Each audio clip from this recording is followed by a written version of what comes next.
Setelah mendapat laporan dari warga, Satuan Narkoba Polres Nagan Raya Aceh langsung melakukan pengintaian terhadap seorang ibu rumah tangga berinisial IR, warga desa Kuala Terang, Kuala Pesisir, Nagan Raya, Aceh.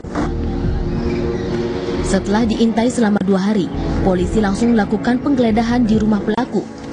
Polisi nyaris ditipu pelaku, namun setelah anggota Poluan menggeledah tubuh pelaku, ditemukan narkoba jenis sabu sebanyak 3 paket siap edar yang disimpan dalam celana dalam pelaku. Setelah penggeledahan lebih lanjut, akhirnya petugas menemukan 4 paket besar sabu-sabu yang ditanam di dalam rumah pelaku. Kepada polisi, pelaku mengaku cuma sebagai pengedar.